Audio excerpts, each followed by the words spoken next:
Hola amigos, bienvenidos al portal del Villegas para esta edición de Día Martes que cuenta con la presencia de Nicole. Ahí está con nosotros. ¿Cómo le va, Nicole? Muy bien, gracias, don Fernando. ¿Cómo está usted? Tan formal que Don salió. Fernando, doña Nicole, Doña mírenlo. Nicole y don Fernando, ya. Todo bien por acá. Qué bueno. Bueno, parto recordándoles a Ignacio, la guagua que está esperando que usted ayude a su papá para que a su papá le pueda comprar los remedios que lo mantengan viviendo. Ya les he contado la historia, no se las voy a repetir. Lo que ahora hay que hacer es actuar. Póngase en contacto, o sea, transfiera en la dirección que está apareciendo a mi lado, espero, y mande unos pesos para que esta familia pueda mantener a su niño vivo. Eso es lo más importante en la vida, son los hijos, ¿no es cierto? Y mantenerlos lo mejor que se pueda. Continúo con mis libros, estimados amigos. El Envejezca o Muérase, que hoy día llegó un señor a mi casa que le firmara el libro, que le estaba gustando mucho, un señor de Estados Unidos. La Torre de Papel y Insurrección. Usted los puede encontrar en el sitio elvillegas.cl/tienda. Los puede comprar de a uno, puede comprar un combo de dos, Envejezca o Muérase y Insurrección, o puede comprar los tres. Los dos paquetes, los dos combos tienen precios especiales de verano. Y termino recordándoles que este miércoles, o sea, mañana ya, y el jueves, los 2 días, hay función a las 8:30 en la Casa del Jamón de flamenco. En cada día hay un conjunto parcialmente distinto y parcialmente el mismo. Son estupendos artistas, yo los conozco. Yo les juro que se conocen todo lo que hay que saber sobre el flamenco. Son grandes artistas y usted tiene la oportunidad de pasarlo muy bien llegando tipitino 8:30, se ha reservado una mesa, se instala, pide unos tragos, una botellita, algo para picar o come, hay comida, plato exquisito. Yo he comido ahí y me han tenido que sacar en camilla porque no paraba de comer. Y además va a estar el flamenco, amigos míos. La Casa del Jamón está en Tenderini 171 y eso significa que está a metros de un estacionamiento subterráneo en Agustina. O sea, esto es súper cómodo y seguro. Usted llega, estaciona, camina ni siquiera media cuadra, cruza la calle y ya está en la Casa del Jamón, y para irse lo mismo al revés. Así es que ya sabe, este miércoles y este jueves, los 2 días, a las 8:30 en la Casa del Jamón. Y ahora vamos a tocar el tema más importante que preocupa a todos los chilenos. La última encuesta de CADEM lo manifiesta en la cifra, que es lo primero y de lejos que interesa a los chilenos. Y le vamos a preguntar a Nicole qué tiene respecto a este tema en sus diversos aspectos.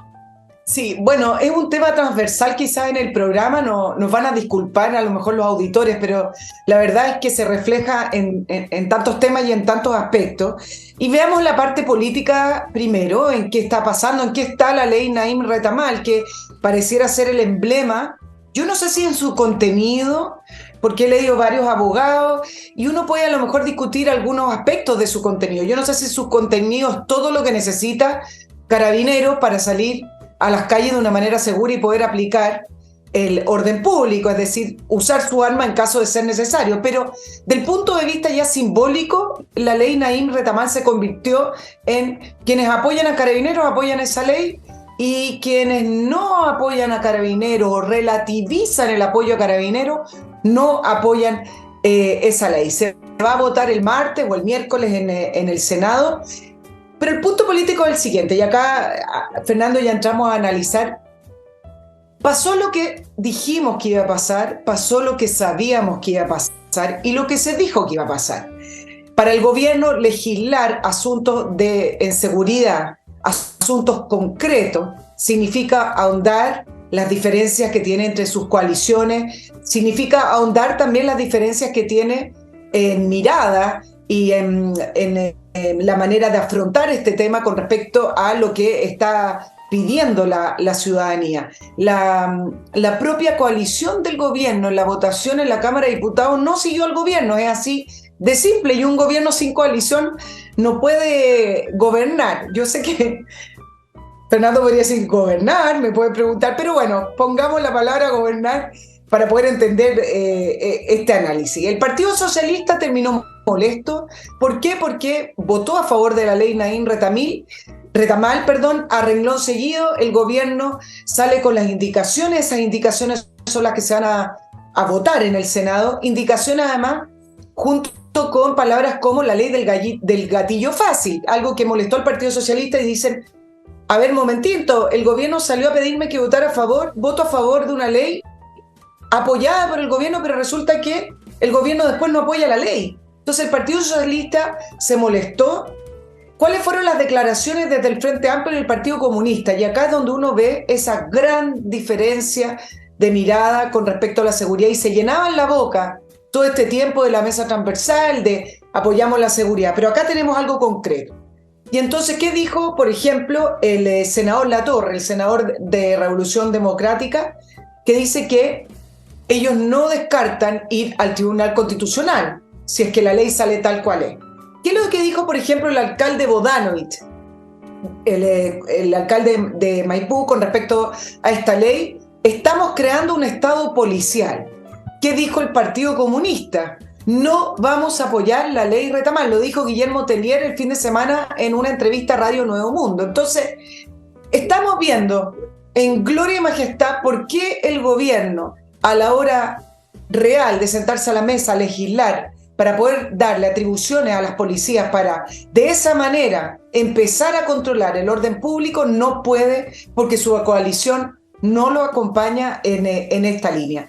Y hay varios aspectos de las indicaciones que le ingresó el gobierno. Son varias, son más de 21 indicaciones para que ustedes puedan darse cuenta de cómo el gobierno cambió desde esa premura, desde el funeral de la sargento Olivares, de vamos a perseguir la delincuencia, vamos a entregar todas las herramientas. Bueno, de toda esa urgencia, en ese apoyo que le dio la Cámara de Diputados, ahora le agregaron 21 indicaciones. Hay muchas que podríamos entrar a profundizar, pero creo que nos vamos a escapar un poquito en el análisis.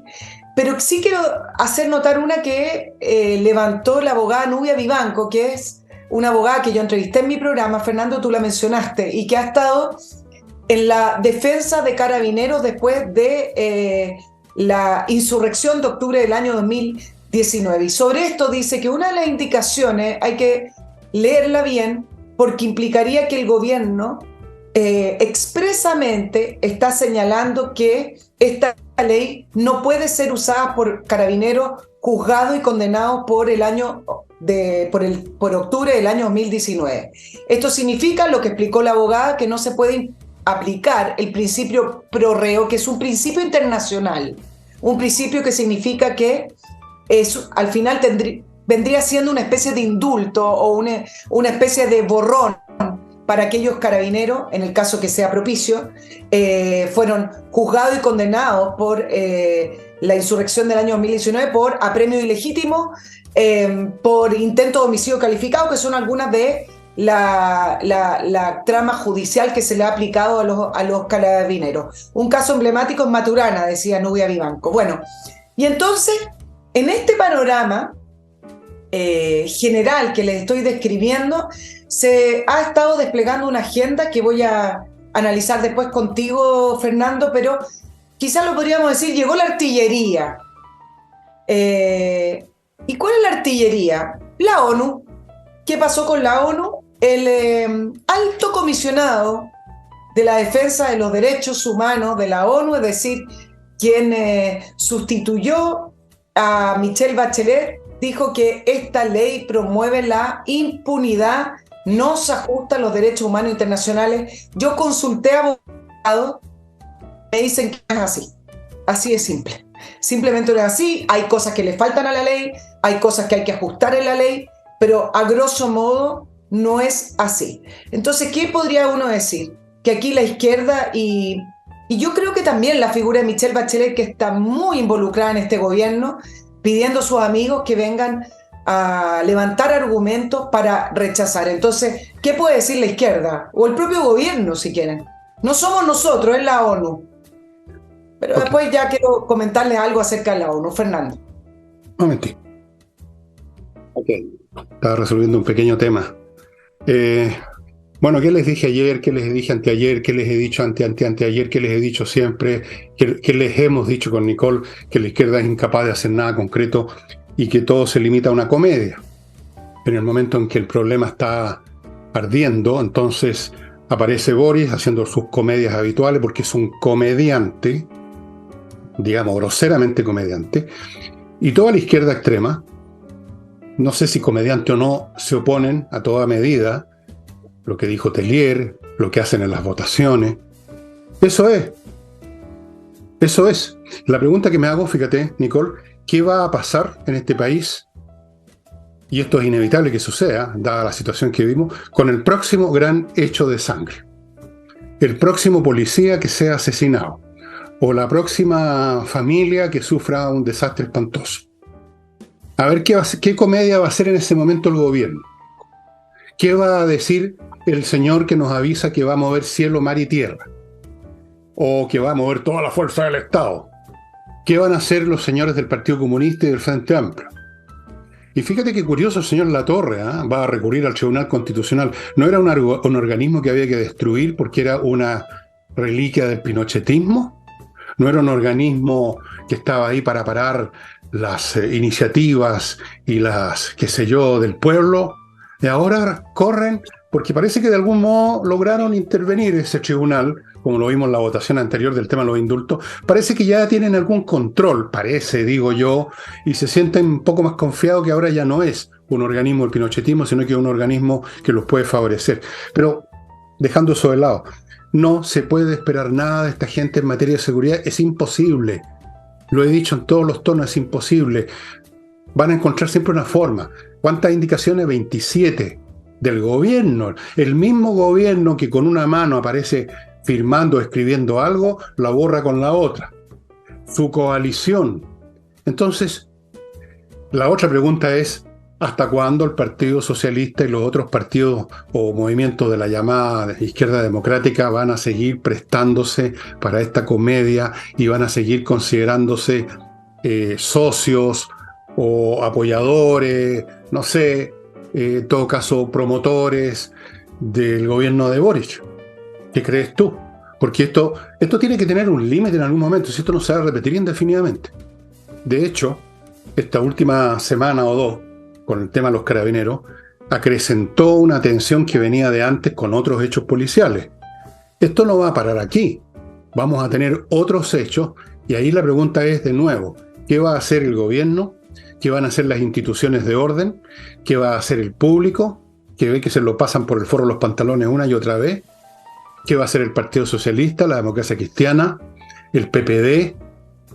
Porque esto tiene que salir por algún lado. Si esto no puede seguir igual, no se puede reiterar esta situación indefinidamente. Algo tiene que ceder, y va a ceder por algún lado. Algo tiene que ser. Ahora, del Partido Socialista no sé si es mucho lo que se puede esperar, porque no, tampoco. Parte de la queja del Partido Socialista hacia el gobierno no fue que le introdujera enmiendas o que está dilatando el proyecto. Algunos senadores sí, pero el grueso del reclamo del Partido Socialista fue: ustedes nos hicieron o nos van a hacer pagar los costos políticos de aprobar una ley y le quitan el piso. ¿Qué significa que el Partido Socialista diga eso?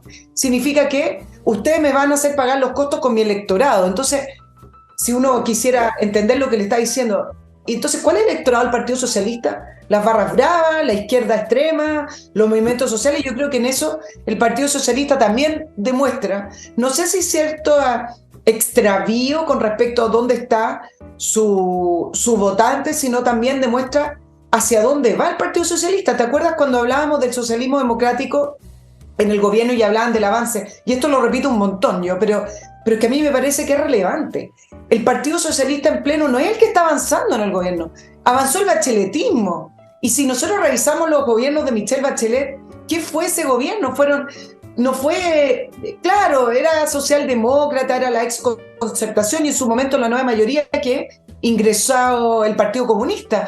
Y me parece que ahí se empieza a transparentar hacia dónde iba el Bachelet con su gobierno, con el Partido Comunista.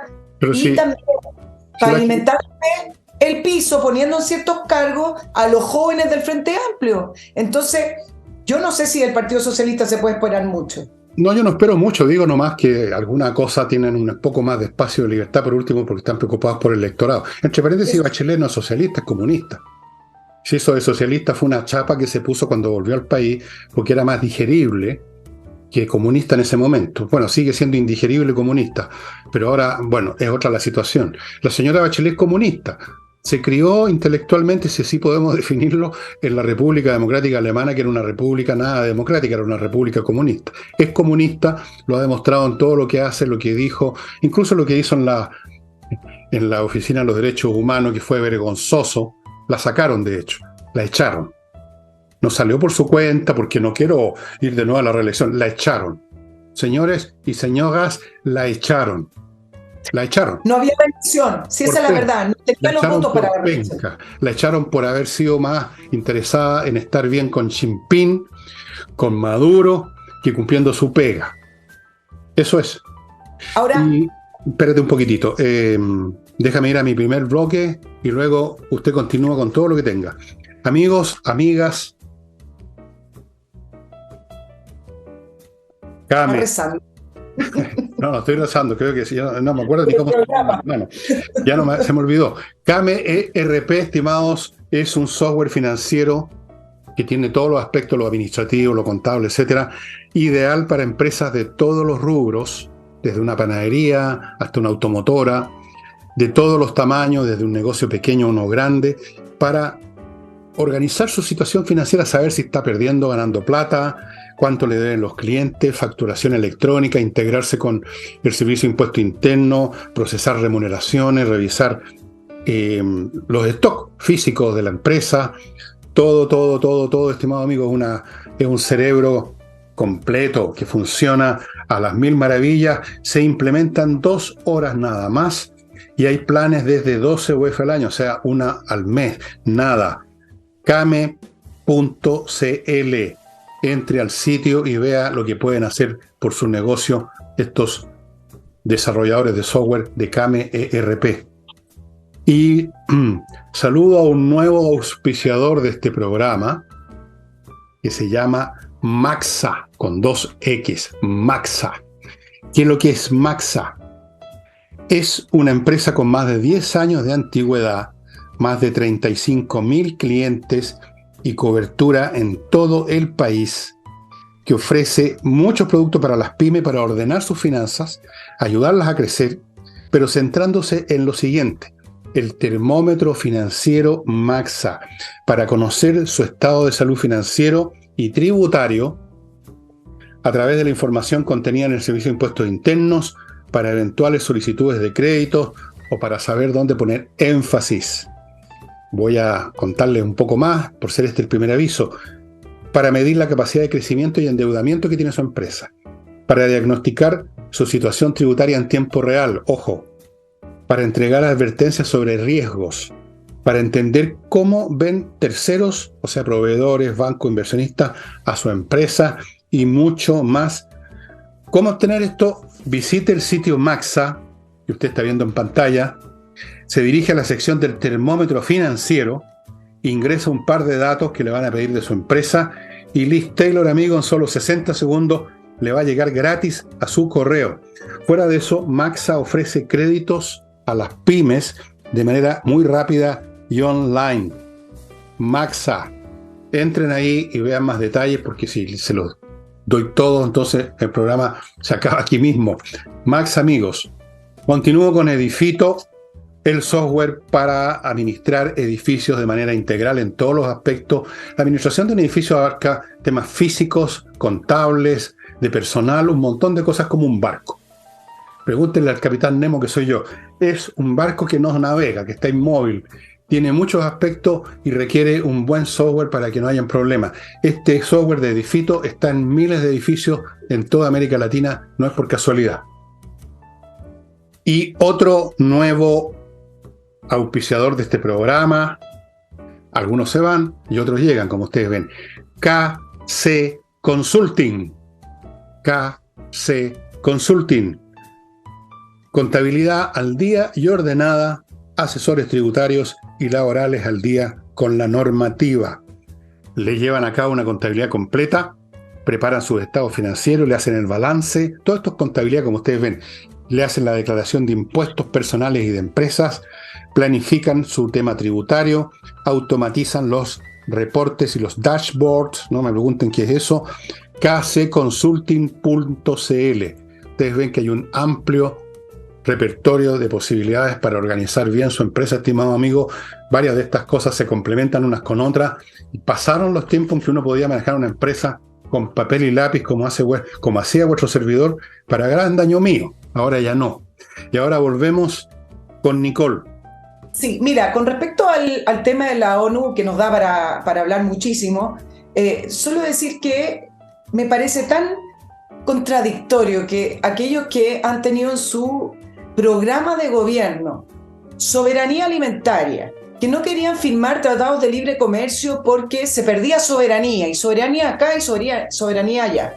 Pero cuando les sirve utilizar un organismo internacional, ahí no es un problema de soberanía, hay que regirse por lo que dice la ONU. Ahora, con todo esto, decir que esta disyuntiva que pretende plantear el gobierno, su movimiento social y sus partidos de izquierda, no es tal en el mundo desarrollado. La disyuntiva entre el orden público, la seguridad versus los derechos humanos está resuelta hace mucho tiempo en países desarrollados como en Europa, etc. Por supuesto que a veces hay abusos, por supuesto que a veces ocurren desgracias, pero esta disyuntiva que se plantea acá no es tal.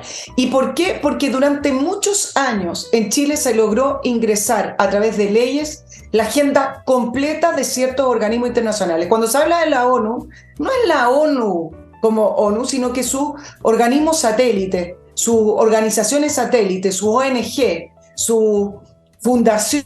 Entonces, en Chile se ha logrado aprobar leyes que son de esa agenda, que me parece que quizás lo vamos a dejar para otro día, Fernando, que es una agenda que es bastante ideológica y que tiene que ver con la primacía de los derechos humanos, entendiendo los derechos humanos de otra manera, con una mirada bastante exacerbada de los derechos humanos, sin permitir a los estados poder de verdad imponer el orden, la seguridad y el Estado de Derecho. Entonces, no vengan a hablar de soberanía. Y se produjo algo interesante, un pequeño movimiento político, porque durante quizás este primer ciclo político con el Partido Republicano en el Congreso, se empezó a levantar el tema de la ONU y la Agenda 2030 y decir, bueno, ¿hasta cuándo le vamos a hacer caso a organismos internacionales, ONG o esta agenda sin primero poner las necesidades y la urgencia de nuestro país? Y eso fue el Partido Republicano. Pero con esta arremetida del Alto Comisionado de los Derechos Humanos, que de independencia no tiene nada, porque ya sabemos cómo colonizaron estas instituciones, resulta que el presidente de la UDI también empezó a levantar el tema de que la ONU no nos va a venir a decir a nosotros lo que vamos a hacer en nuestro país. Entonces, me parece que se está produciendo una especie de cambio de chip, en el sentido de que por muchos años la clase política transversalmente, de centro derecha, de centro izquierda, de izquierda y de derecha, aceptaron los lineamientos de la ONU sin ni siquiera discutirlo. Era una verdad absoluta y me parece interesante este pequeño giro que vemos tímidamente que se está produciendo, porque es hora de que empecemos a discutir nuestra cosa. Europa no habla ni posiciona a la ONU como la hacemos nosotros, Estados Unidos menos y muchos otros países menos. Tal cual. Entre paréntesis, el tema de los derechos humanos, que todo el mundo ya emplea como si fuera una cosa conocida, un axioma de la geometría euclidiana, súper viejo, que ya no hay que discutirlo. A mí me parece súper discutible este tema. ¿Qué quiere decir con derechos humanos? ¿Qué se quiere decir con derechos humanos? O sea, que no se puede, básicamente quieren decir que no se puede tocar a nadie, que las personas son, no sé, porque no se les puede forzar a una conducta si es por el bien de la sociedad, no se los puede esposar, si son agresivos no se les puede disparar. ¿Qué quieren decir? Y cómo además es increíble que quienes enarbolan los derechos humanos son parte de movimientos y agendas políticas que derivan de los peores asesinos políticos de la historia, como es el Partido Comunista. Yo les he mostrado muchas veces en algunos programas los libros en que están las estadísticas de los millones de muertos que causó el Partido Comunista en Rusia, en la Unión Soviética, en China, en Vietnam del Norte, que tanto la glorificó la prensa liberal de Estados Unidos. ¿Te acuerdas la Jane Fonda visitando a Vietnam del Norte en medio de la guerra a su propio país? Y el señor Ho Chi Minh se llegó al poder con matanzas en Vietnam del Norte, pero eso no se tocó nunca. Millones de personas muertos. ¿Para qué hablamos de lo que pasó con el Khmer Rouge ¿cómo se llama este país? No es Tailandia, el país que está al lado. Camboya. Bueno, Camboya. O sea, y hablan de los derechos humanos, es una frescura increíble. Los derechos todos los derechos son humanos porque son los seres humanos los que establecen derechos y tienen que ver con una especie de contrato. Un derecho es una relación social, no es una condición particular que tiene un individuo per se, por el hecho de respirar y caminar en este mundo. Un derecho es una regulación entre dos personas en relación a un tema. Se dan ciertas prestaciones a cambio de otras, eso es un derecho. Todo lo demás es fantasía. Todo lo demás fantasía, y una fantasía que no tienen derecho estas personas a andarle enrolando porque son herederos, son nietos o hijos de los peores crímenes de la humanidad. Se da una situación tan ridícula como la que se da ahora con Rusia presidiendo la Comisión de Seguridad de las Naciones Unidas, país agresor que está demoliendo una ciudad tras otra de Ucrania. Ya ha matado, todos los días mata civiles disparando al azar contra edificios de vivienda. Entonces, esta hipocresía, esta impostura de estos sectores políticos es realmente pasmosa, Nicole, es pasmosa. Además hay una cuestión aquí de sentido común, como tú decías. Evidentemente que en toda situación humana pueden haber excesos o accidentes. El tránsito está regulado por leyes del tránsito, por semáforos, por carabineros, pero obviamente se producen accidentes. ¿Vamos a tener entonces, para evitar que haya ningún accidente, paralizar el tránsito totalmente? Lo mismo con la seguridad de una nación. Hay policías que usan armas de fuego. Eventualmente pueden ocurrir excesos y situaciones que a nadie le gustan. Pero esos son puntuales, no son sistémicas. Si para evitar toda situación en que un carabinero le dispare y mata a alguien sin haber tenido que matarlo, si para evitar eso entonces eliminamos toda capacidad de actuar de la policía, es una soberana estupidez, pues. Es confundir las cosas, es confundir lo accidental con lo sistémico y lo regular. O sea, es completamente ridículo. Y el problema es que es una ridiculez que nos afecta a todo, nos hace daño a todo, porque cada día que muere una persona a manos de los narcotraficantes o a manos de la CAM, porque el Estado ha sido incapaz de hacer nada, ese Estado que habla de los derechos humanos tiene las manos manchadas de sangre. Claro, y mira lo que pasa con el Instituto de Derechos Humanos, otra de la artillería que salió a criticar la ley Naim Retamal, diciendo también que es la impunidad para los carabineros, etc. Estupidez. Pero a mí me parece que la discusión que se torna y que se transparenta también con la arremetida del Instituto Nacional de Derechos Humanos tiene que ver con la visión del gobierno y la visión de izquierda con respecto a un derecho humano que para ellos pareciera ser primario, pareciera ser el más importante, y es el derecho a la protesta social. Si en el fondo, si transparentamos la discusión y la negativa que tiene la coalición de gobierno para aprobar tal cual como está la ley Naim Retamal sin las indicaciones del gobierno, tiene que ver también con que no quieren que se haga más difícil lo que ellos llaman la protesta pacífica, la protesta social, la protesta ciudadana, porque para ellos eso tiene primacía. ¿Cuándo los has visto reclamar que una protesta, por ejemplo, interrumpa el tránsito? Que también no debería ocurrir, ¿no es cierto? También la libertad de movimiento y la libertad de tránsito es un derecho, pero resulta que para ellos la protesta social es más importante. Entonces, uno puede acá ya empezar a entender cómo miran ellos el orden ciudadano, el orden social, cuáles son las prioridades para ellos. Y en ese sentido esta ley complejiza un poquito más lo que ellos llaman, como ya dije, la protesta ciudadana, que es lo que a ellos les interesa, que no se vea interrumpida, que no se vea dificultada y que se produzca un poco, no sé si en esa escala, quizás sí, de lo que pasó en octubre del año 2019. Sí, y además, ¿qué es eso que llaman protesta social? O sea, ¿cuál es el objeto, cuál es el final? ¿Protesta permanente contra quién, contra qué? ¿Para obtener qué? Yo te voy a decir, la protesta social es un ritual de la izquierda para mantenerse a sí misma con vida. Es como la misa en la religión. O sea, cuando yo iba a misa, era cristiano, o sea, soy cristiano todavía, pero no voy a misa. En la misa no pasaba nada nuevo. Yo salí de misa y no había unos ángeles esperándome ni cambiaba mi vida. Era un ritual que formaba parte de mi condición de cristiano, ir a misa. Era parte, digamos, de las acciones que se esperan de un cristiano, ir a misa. Confesarse una vez al mes, por lo menos. Cosas como esas. Para la izquierda, eso que llaman movilizaciones sociales, que terminan siendo actos de vandalismo y desenfreno del lumpen y de los peores y de los tipos más penca y resentidos de la sociedad, para ellos es un ritual necesario. Los reafirman sus posturas, les refresca llamémosla épica, mantiene a su electorado y no tiene ningún objetivo, no produce ningún cambio. ¿Qué cambio producía una protesta? Salvo la protesta del 19, que no fue una protesta, que fue una insurrección organizada, porque cuando realmente se quiere obtener un fin, las cosas se organizan insurreccionalmente, no basta con sacar unas cuantas personas a la calle. ¿Qué es lo que se obtiene con una protesta? ¿Qué es lo que ha cambiado con las llamadas protestas? Cero. O sea, cambios positivos me refiero, porque destrucción, vandalismo, interrupción de la vida laboral, han habido enormes daños. Pregúntenle a toda la gente que perdió negocios en la llamada estallido social, todos los negocios que se hundieron. ¿Se les olvidaron la cantidad de negocios que tuvieron que cerrar? En Valparaíso pregunten, vayan a Valparaíso a ver cómo quedó esa ciudad. Bueno, esta gente no tiene remedio, Nicole. O sea, aquí se requiere un remedio. Bien, voy a mi próximo bloque.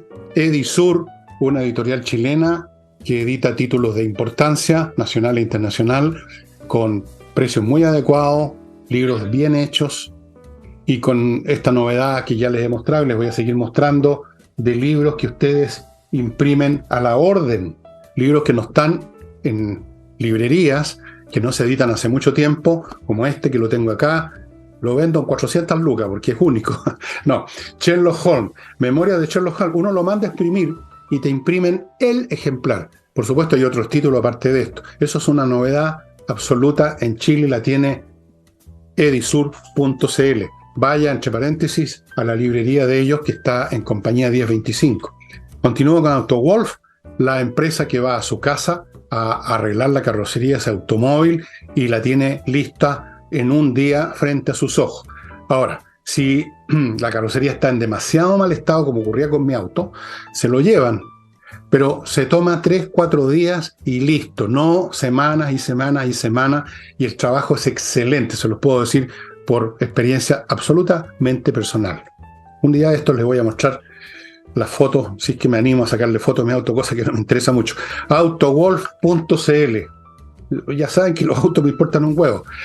Continúo, amigos, con kmmillas.cl, el sitio donde usted va y vende sus millas acumuladas por los vuelos que no va a ocupar, millas que no va a ocupar, no piensa volar próximamente.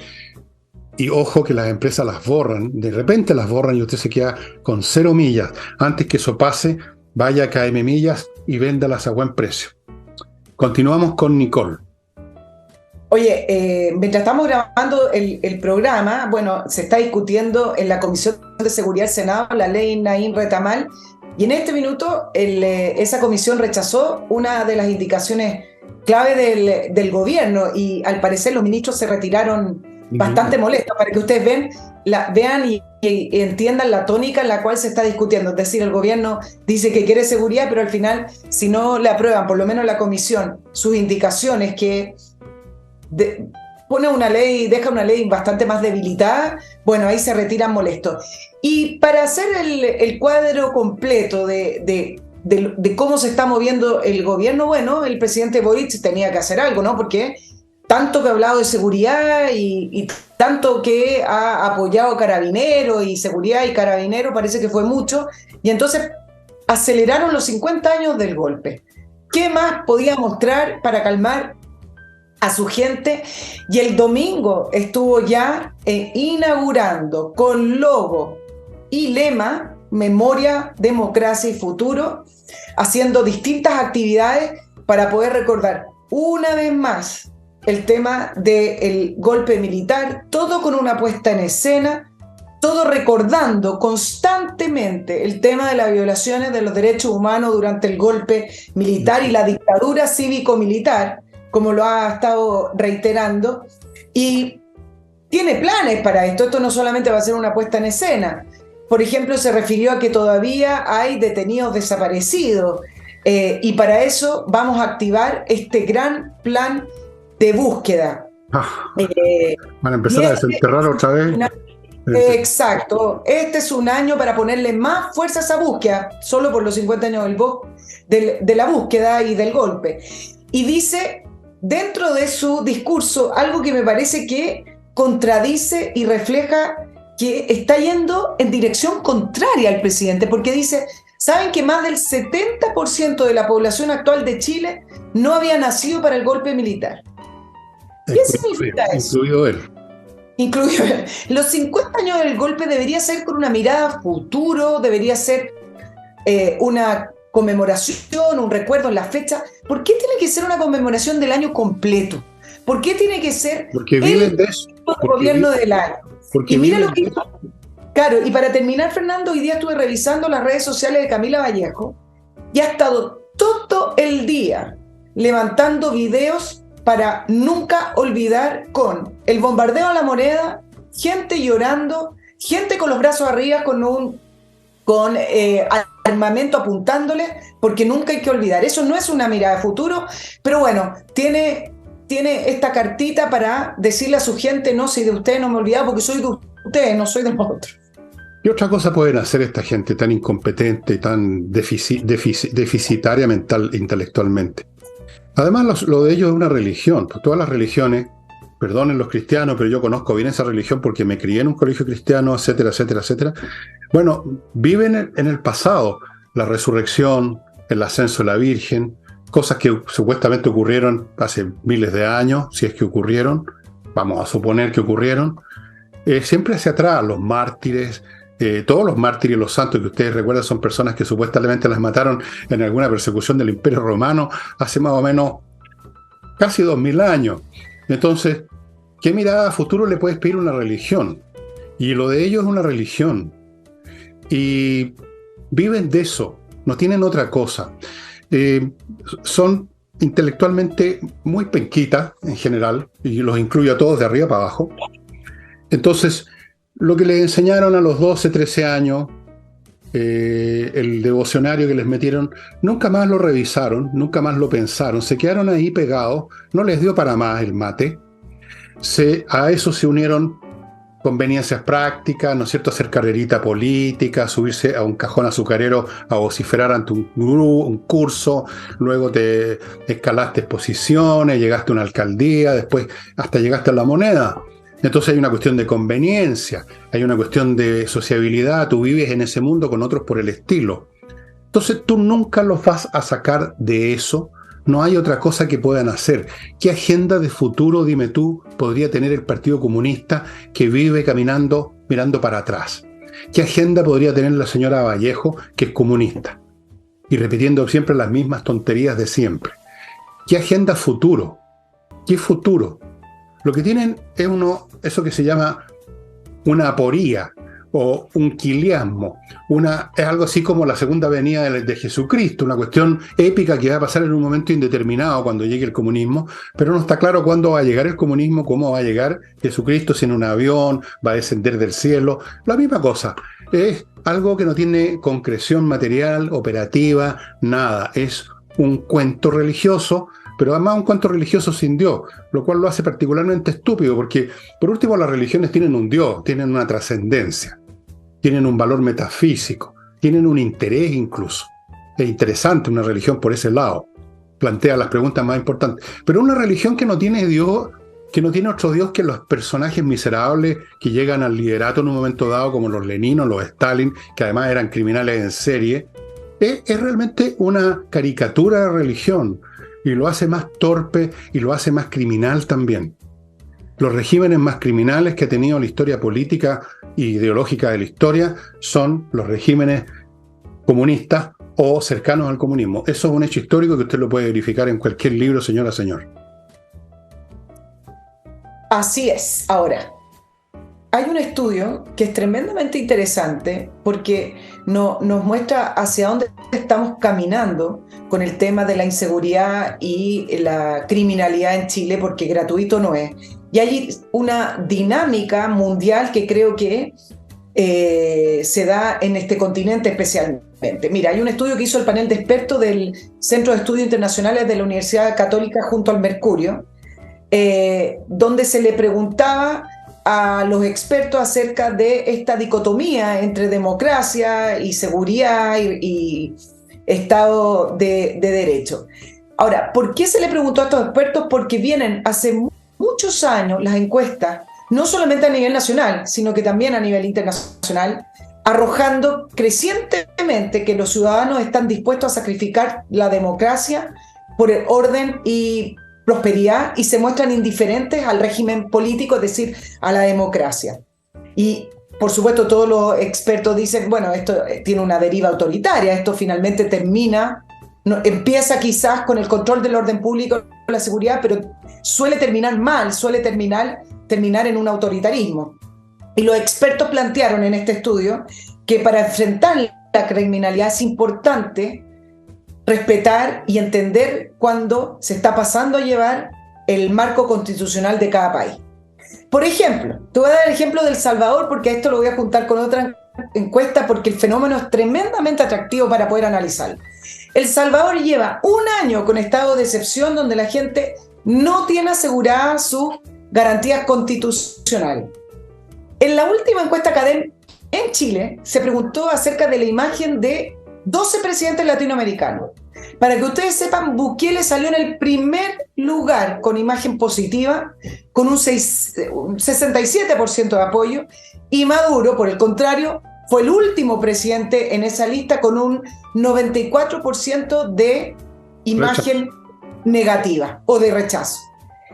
Y esto es complicado, esto no, como decía al principio, no es gratuito, porque ante la delincuencia y la criminalidad y la inseguridad, las personas ponen como prioridad que no importa cómo, pero que se detenga. Ok, yo quiero salir de mi casa y que no me disparen, pero al final del día, sí importa cómo se detenga la criminalidad, la inseguridad, el desorden. Porque aquí estamos hablando de, por ejemplo, en el caso de El Salvador, que efectivamente Bukele ha podido frenar las tasas de homicidio, ha podido frenar las tasas de inseguridad, ha combatido a los maras, etcétera, y todo lo que conocemos de Bukele. Pero eso es a cambio de entregar los derechos básicos de las personas a un poder, y eso nunca puede terminar bien. Puede comenzar bien, pero nunca termina bien. Acá yo me acuerdo un poco con el tema del COVID, Fernando. Todos querían, con ese miedo, con ese pánico que tenían ante la enfermedad, quizás es un tema distinto, pero yo creo que sí calza en esto porque lo vivimos hace muy poquito. El COVID era el enemigo, pongamos que el COVID sea el tema de la inseguridad y la criminalidad y el orden público. El COVID era el enemigo, la gente estaba muy asustada, la gente creía que salía de su casa y se iba a morir de COVID. ¿Y qué pasó? Que nadie se planteó en ese minuto si era pertinente o no que el gobierno gobernara por decreto y te quitara tus libertades fundamentales. Lo primero era el COVID. Bueno, 2 años pasó para que recién restituyeran las libertades constitucionales como corresponde, todavía estamos con emergencia, y no hubo ningún análisis de los efectos que eso causó. Y en el caso de El Salvador, leyendo una entrevista a un periodista que se autoexilió porque denunció que Bukele en un inicio de su gobierno había llegado a un acuerdo con las bandas criminales, con los maras, para bajar las tasas de homicidio y que a cambio no los iba a deportar a Estados Unidos, aunque lo solicitaran, hicieron un supuesto acuerdo. Bueno, ese periodista salió de El Salvador porque fue perseguido, y resulta que hoy Estados Unidos, en un informe secreto, sí reveló que hay antecedentes para poder decir que Bukele negoció con esas bandas. Ahora, ¿qué pasó con esas bandas? Ustedes dirán, ¿pero cómo? Si las tiene todas en la cárcel. Se quebró ese acuerdo. Se quebró ese acuerdo porque después de ese acuerdo vinieron 3 grandes matanzas donde murieron una cantidad importante de civiles salvadoreños, y Bukele dijo, hasta acá nomás llego, y los agarró y los metió en la cárcel, como ustedes ven esas imágenes del control de plantillas en cárceles de alta seguridad. Pero ¿qué es lo que dijo este periodista del Salvador, Carlos Martínez? Que me parece que resume lo que quiero decir: la desarticulación de las pandillas y volver a tener seguridad y orden público nos costó la democracia en El Salvador. Bueno, tengo 2 comentarios a eso. 2. Primero, y esto me acuerdo lo que me contó una amiga mía y de la familia, que hace negocios en China y que conversaba con señoras que veía en un mall en Pekín, en Beijing se llama ahora. y le hacía comentarios acerca del régimen, que los vigilan, que las cámaras, decía, ¿qué nos importa a nosotros? Estamos comprando unas carteras Vuitton maravillosas. A la gente no le interesa tanto la libertad porque en primer lugar, ¿qué harían con ella? La persona común y corriente, ¿qué uso hace su libertad, salvo para cambiar el canal de televisión? La gente quiere seguridad en primer lugar y eso me parece razonable. La libertad es un tema bastante secundario para la gente. La gente quiere obtener bienes materiales, satisfacer sus necesidades, tener un excedente para pasarla bien y vivir seguro. Y nosotros lo vivimos en Chile con la época del régimen de Pinochet, perdónenme, pero los que vivimos esos años sabemos perfectamente cuál era el tenor psicológico de la enorme mayoría de la población. Era ese. Y a mí, ¿qué me importa que hay unos tipos presos, que hay unos tipos que se los llevaron? A mí no me va a pasar nada porque yo no estoy metido en nada, yo estoy trabajando, hago mis cosas, me importa un huevo. Eso era. Esa es la primera cosa. La segunda es que cada día tiene su afán.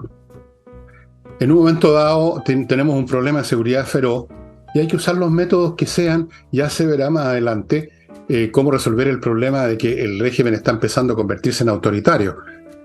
No podemos, digamos, no hay ninguna fórmula en ningún aspecto de la vida que te garantice un remedio perfecto que se va a mantener sin cambios eternamente. Eso es una situación absurda.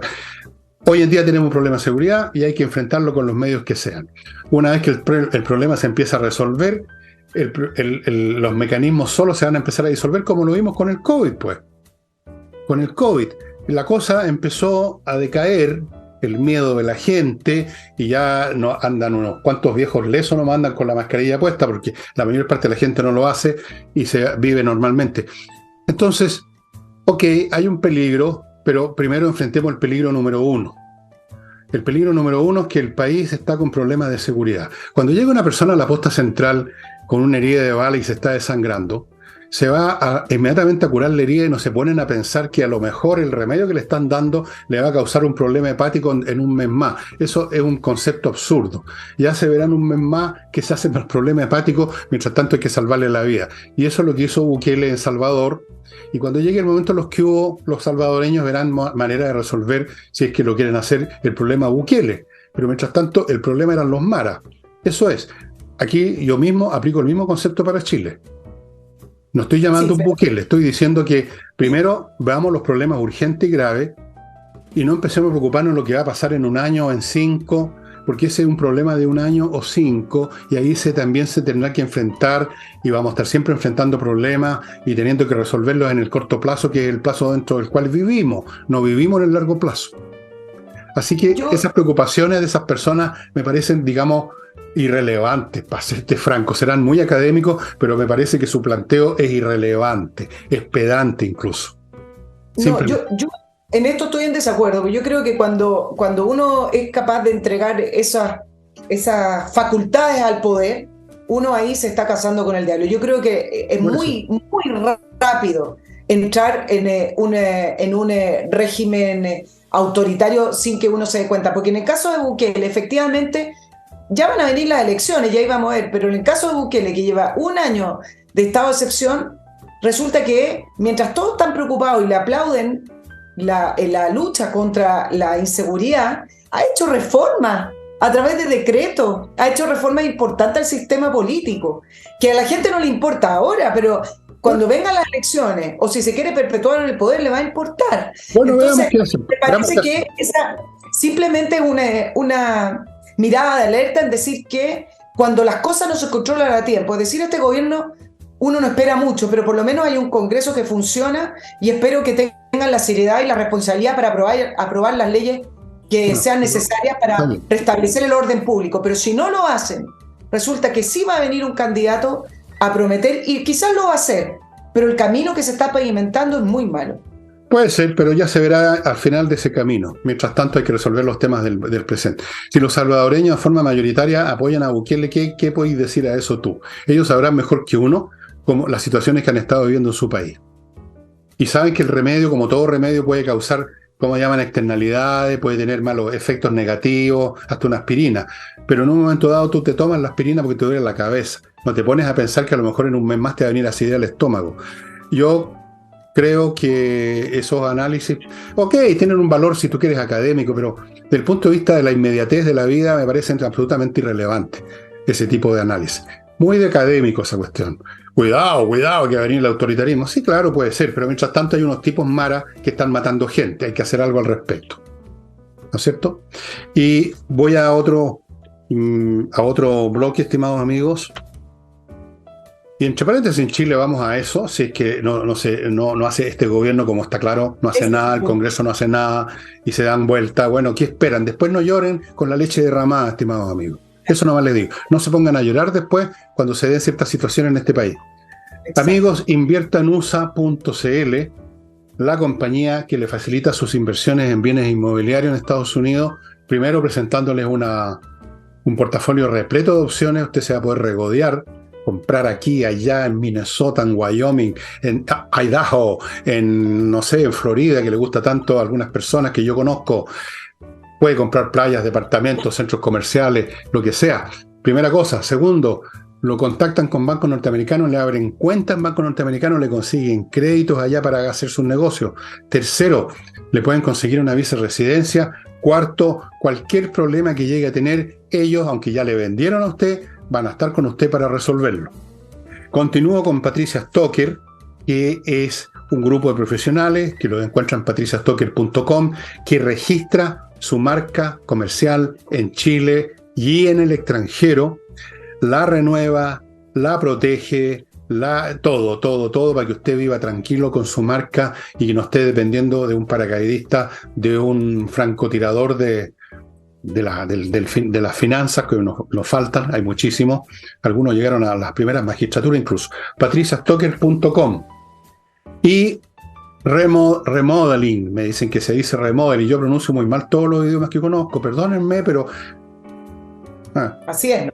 Soy nomás, pues así nomás será, pues. Así nomás. En Francia, cuando hablo francés, se me ríen en la cara, pero me entienden, eso es lo que interesa.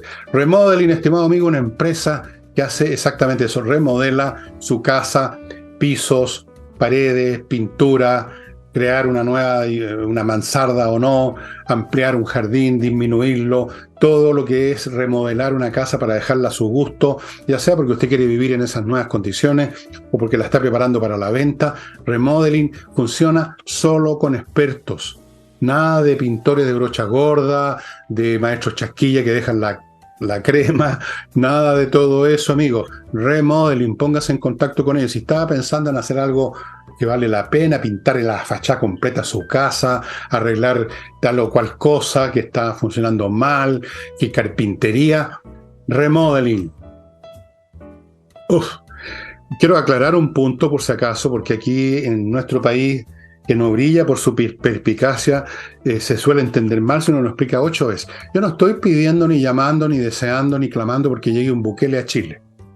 Yo estoy diciendo nomás las cosas que pasan y por qué pasan. Los salvadoreños aceptaron a Bukele porque no tenían manera de salirse de las situaciones que estaban. En Chile tenemos teóricamente todavía maneras. Hay un Congreso, como dijo Nicole, hay una serie de instituciones, pero no están funcionando bien. Están dando la hora, no están respondiendo. Entonces, a mí, independientemente de lo que a mí me gusta que pase o no, dejen de lado el tema personal, estoy viendo lo que viene. Y va a venir, cuando llegue va a ser porque no hubo manera de resolver esta cosa antes. Y va a ocurrir. Señoras y señores, pónganle la firma que si este Congreso no genera, y no solamente con el tema de la ley Naim Retamar, sino que en todos los temas, si no genera realmente una sensación de que está haciendo, no una sensación, una certeza de que está tomando el toro por las astas, está preparando el terreno para que de aquí a 2 a 3 años tengamos una especie de materialización, encarnación a la chilena de Bukele, se los advierto. Y cuando llegue ese día, no vamos a estar descontentos porque por lo menos por un tiempo vamos a tener lo que tienen los salvadoreños por un tiempo. Vamos a poder salir a la calle tranquilos. Y cuando venga el problema del autoritarismo, bueno, ahí tendremos que verlo. Pero nosotros mismos vamos a haber sembrado esta situación. Porque no olvidemos que este Congreso y este gobierno es resultado de las votaciones del pueblo chileno. No nos olvidemos nunca quiénes son los responsables. Ustedes mismos, los que votaron por estas personas. Sí, y a propósito de que las instituciones no están funcionando, y perdonen que el tema de seguridad siga siendo el tema del programa, pero creo que en distintos aspectos me parecen que hay noticias tremendamente importantes y que pasan como si no fueran nada. Y con esto, antes de entrar al tema, les quiero decir algo que me pareció que refleja el estado en el que está el Estado chileno, y que a uno se pregunta, ¿qué hicieron con el Estado? ¿Te acuerdas que tres de los que participaron en el asesinato de la sargento Olivares eran fugados de la cárcel de Valparaíso? Y le preguntaron al ministro de Justicia, y dice que la institución no está funcionando. Es decir, tenemos más de, por decir el número porque no lo tengo acá anotado exacto, creo que eran alrededor de 3.000 o menos, creo que menos que 3.000 fugados que la justicia no está buscando, para que se hagan una idea, entre prisiones preventivas, gente que escapó de cárceles. ¿Por qué? Porque la institución no funciona, no tienen cómo, no dan abasto o no tienen recursos. Donde uno rasca un poquitito, donde uno raspa un poquitito el Estado no está funcionando o no está a la altura de las necesidades. Y entonces ahí uno se pregunta, ¿qué hicieron con el Estado chileno? Durante más de 30 años, Chile lo único que hizo fue crecer. Por lo tanto, no pueden decir que es un problema de recursos, pero resulta que el Ministerio de la Mujer, que las políticas de no sé qué otra cosa, y las cosas realmente importantes de robustecer la institución y ponerlas al día, se fueron quedando atrás. Supimos acerca de el puerto de San Antonio como uno de los principales puertos de destino de droga. ¿Y cuál fue la noticia? Que no tienen escáner de container. Y resulta que para poder postular un escáner de container, que sea una licitación, se demora un año. Entonces ya le avisaron a todos quienes quieran traficar drogas por el puerto de San Antonio que pueden pasar porque no hay escáner de container. Lo mismo que en Colchane, donde tenemos una inseguridad y un paso prácticamente abierto. Es una precariedad que no se condice con la plata que ha entrado al Estado. ¿Qué hicieron con los recursos que produjimos todos los chilenos? Esa es una pregunta que hay que hacerse, porque el Estado chileno no lo único que hizo fue engordar y no hacer las cosas que necesitaba. Ahora, todavía no entro en el tema, pero dicho eso, leí una entrevista que me pareció tremendamente importante lo que dijo, y resulta que nadie dice nada. Y esto a propósito de la inseguridad y el crimen organizado, porque estamos discutiendo esto todos los días y el gobierno dice que levantó la agenda contra el crimen organizado. 4 millones de dólares se supone que se le va a entregar a distintas instituciones para reforzar el combate al crimen organizado, y sin embargo tenemos un problema gravísimo con los gendarmes en las cárceles. El fin de semana, un gendarme, de manera anónima, dio una entrevista al diario La Tercera contando cómo era ser gendarme en la región de Tarapacá, región que, dicho sea de paso, es creo que es la región con la tasa más alta de homicidios en Chile. Y además que tiene una población penal con un 45% de extranjeros. Y él en el anonimato cuenta situaciones que ocurren en gendarmería. Dijo muchas cosas importantes que reflejan cómo se están manejando gendarmes al interior de cárcel y cómo se manejan estas bandas de crimen organizado y de crimen internacional. Falta, por ejemplo, de insumos, herramientas, preparación, todo también muy precario, radios obsoletas que son interceptadas por las bandas o por drones, muy fáciles de intervenir. Habló de la carencia de algunos recursos, ok, pero por último, eso es un tema de recursos. Pero el punto más relevante, que estamos ante el avance del crimen organizado de bandas internacionales, y lo que primero nos debe preocupar es que este crimen organizado o que estas bandas de narcotraficantes no capturen el Estado, no coapten el Estado y no penetren el Estado. Bueno, y no se parte por la presidencia. Dime, Fernando. No, digo que ya estamos terminando el programa, ya prácticamente así. Pero si no lo termino no se va a entender. ¿Alcanzo? Ok, dale. ¿Y qué es lo que dice el gendarme? Que en la cárcel hay una cantidad altísima de funcionarios que consumen drogas.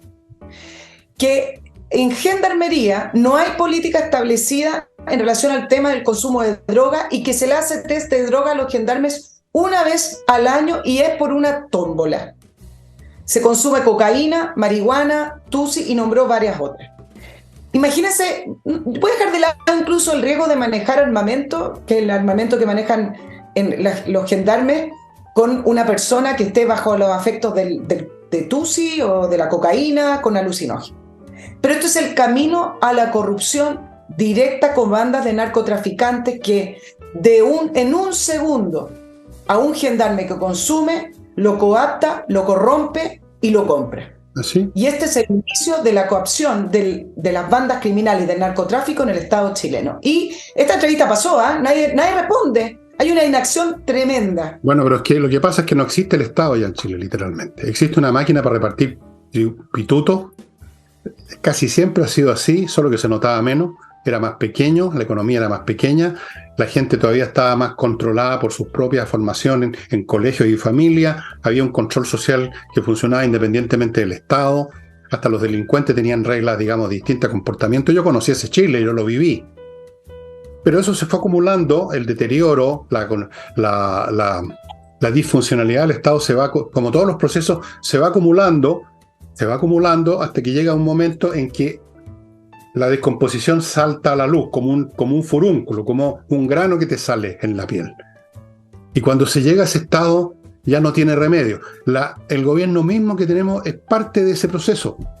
Si en un país normal no llega al estado una pandilla de adolescentes adocenados y formados con folletos y con qué sé yo, con clichés, como ese personaje que finalmente lo despidieron, ese asesor comunicacional de El Vivir Bien, que yo lo vi en unos videos mostrando el poto, bueno, y haciendo unas cosas, una cosa repugnante, y ese tipo estaba de asesor en una... bueno, cuando empieza a llegar eso, cuando llegamos a eso, no tiene remedio, porque ¿quién va a poner remedio? ¿Qué institución está libre de eso? Espero que haya alguna que está libre de eso todavía en un grado mayor. ¿Qué institución, cuando ese personal que está vinculado a la cabeza misma del Estado es de ese talante? Tuviste esos videos, ¿no? De ese personaje contoneándose a poto pelado en una calle con una banda de degenerados y llegó a un cargo público. Y lo echaron simplemente por una cuestión puramente casual, que alguien dijo, oye, descubrió que es pariente de Jackson. Claro, pero ¿cuántos más hay? Cuando se llega un momento en que hay un tipo que en un acto público se mete una bandera de chilena en el poto, bueno, tú andas sacando conclusiones de la descomposición moral, de la corrupción, de la estupidez. Este Estado está podrido ya. Es una pura fachada, son los edificios, las escalinatas, las puertas de bronce, pero detrás de todo eso es pura corrupción, descomposición moral y imbecilidad elevada al cubo. Yo no sé cómo se va a resolver eso. Realmente no. Yo lo he dicho ya antes y lo vuelvo a repetir. No soy optimista respecto a esa materia. No veo qué fuerza externa, qué intocables van a llegar a salvar esta cuestión. Y un pueblo además completamente barbarizado intelectualmente.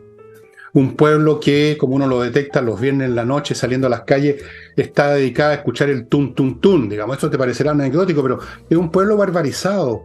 O sea, que ha retrocedido histórica y culturalmente a la edad neolítica más o menos. Y que se siente contento cuando llegan unos ignorantes, digamos que no se saben ni limpiar el culo, bueno, llegan al poder. Entonces, cuando llegan a pasar esas cosas, ¿cómo se pone remedio? Yo no veo por dónde. Pero sí, usted puede poner remedio a su seguridad financiera, por lo menos, en compreoro.com.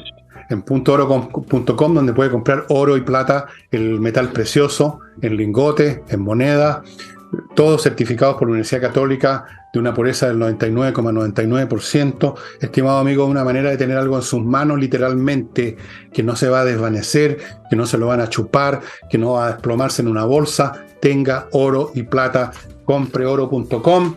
Continúo con Ángel Hey. Gracias, Ángel, por lo de la otra vez. Ángel Hey, el mejor corredor de propiedades de Chile, el único que todavía logra el milagro de vender con sus métodos especiales. Póngase en contacto con él y no olviden Mi Climo, la mejor climatización para ustedes en verano, en invierno y en toda estación. Y muy importante para los alérgicos como yo, filtra el polvo. No los polvos, el polvo, dije. Que quede claro, si yo soy normal, soy un hombre completamente normal. Y con eso, estimados amigos, estamos llegando al final del programa. Perdónenme el pesimismo, pero llega un momento, sobre todo cuando uno por razones profesionales tiene que estar todos los días rastrillando las noticias, en que francamente uno pierde toda esperanza, Nicole, porque realmente y objetivamente, ¿por dónde, dime tú, ves un líder, un movimiento, una institución que pueda cambiar las cosas? Yo no la veo. Hoy no la hay, pero hay, y eso es lo que da la esperanza. La esperanza es lo último que se pierde. Hay vacío de liderazgo, así que pues es el momento de que surja. Lanza tu candidatura, pues, Nicole. Esta es la época de las mujeres ahora. Pero ya. ¿Verdad? Con la discriminación positiva, no, para nada. Por los méritos, vamos. Bueno, por eso mismo, por los méritos. Ya, estimados amigos, nos estamos yendo. A lo mejor yo espero estar 100% equivocado. Quiero que el día de mañana digan, Villegas era un saco de Arrayán Florido, se quedó con todo el país, le está yendo estupendo, maravilloso. Yo voy a estar contento que así sea. Yo mismo me voy a meter dentro de una jaula, voy a poner el candado y voy a tirar la llave para afuera. Pero lamentablemente no creo que ocurra. Y eso sería todo, estimados amigos. Nos estamos viendo mañana. Chao, que estén bien.